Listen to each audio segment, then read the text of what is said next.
Welcome to Mr. Chalk's Revision Tips. In this video, we will look at alcohol structure, producing ethanol and reactions of alcohols. So, the alcohols are an homogeneous series of organic compounds. They all contain the functional group OH, which is responsible for the properties of alcohols. So, if we're naming an alcohol, you always put an ol at the end. So, they are compounds in which one or more hydrogen atoms in an alkane is replaced with a hydroxyl group. And the hydroxyl group is the part of the molecule that is the functional group and gives alcohol its characteristics. So something with one carbon is called methanol, 2 carbons is ethanol, 3 carbons propanol, and 4 carbons will be butanol. So if we use our knowledge of structure and bonding to suggest why the boiling points increase as the number of carbon atoms also increases, we need to be talking about as the molecules get bigger or the number of carbon atoms increase, the intermolecular forces in between them increase, so therefore more heat or more energy is needed to overcome those forces. Ethanol is also known as ethyl alcohol, drinking alcohol, or grain alcohol. It's flammable, colourless, slightly toxic, and is best known for being found in alcoholic beverages. So ethanol can dissolve in water to form a neutral solution, react with sodium to form hydrogen, it burns while in air, it can be used as a fuel and as solvent, and is the main alcohol found in alcoholic drinks. Ethanol can be oxidized to ethanoic acid by either chemical oxidizing agents or microbial action. Fermentation is the production of ethanol using yeast as the microorganism. So the first thing that we need to do is grind up some sort of wheat. So the wheat is ground up to increase its surface area, and that releases the stored glucose. So water and yeast is added to the mixture. Large pieces of the solid material are separated from the mixture. The mixture then enters the fermenter, where the yeast converts the glucose into ethanol. And if we're looking at making it more concentrated, the water and ethanol can be separated by distillation. So the ethanol vapor is then cooled down and condensed into liquid ethanol. Ethanol for industrial use can also be made by the hydration of ethene. So this involves reacting ethene with steam. So the steam is produced by boiling water. Ethene is produced by the cracking of long-chain hydrocarbons. The steam and ethene are reacted together at about 300 degrees. The reaction is catalyzed by phosphoric acid,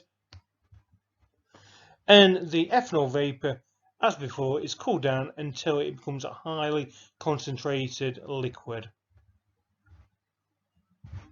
So, ethanol can be made from plants and from crude oil. So describe how the solution of sugar in water is used to produce the mixture of ethanol and water. Right, the important things to talk about is adding yeast and then fermenting it. If we're looking at describing how distillation is used to separate a mixture of ethanol and water, the important things to mention are that you are heating the mixture. Ethanol has a lower boiling point than water, so it vaporizes at a lower temperature. So the ethanol and water boil at different temperatures and condense, so you can then go and get the ethanol to boil off where leaving the water behind, and then you can condense the ethanol back into a liquid. The alcohols undergo complete combustion to form carbon dioxide and water. So for example, ethanol can be used as a fuel. When less ethanol is present, incomplete combustion can occur, producing water and either carbon monoxide or carbon by itself. So you would get ethanol plus oxygen should go and form carbon dioxide plus water. So ethanol can be made by fermentation and can be used as biofuel.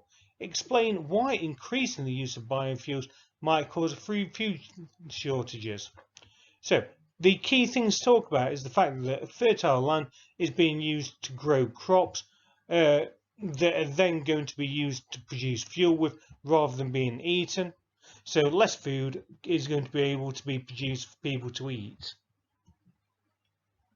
And if we're explaining why burning biofuels contributes less to climate change than burning fossil fuels, key things to talk about are that the crops or the plants taking carbon dioxide while they're growing, so only the carbon dioxide given out is the same as the carbon dioxide it takes in. A small piece of sodium can be reacted with ethanol, so it reacts and bubbles off hydrogen gas.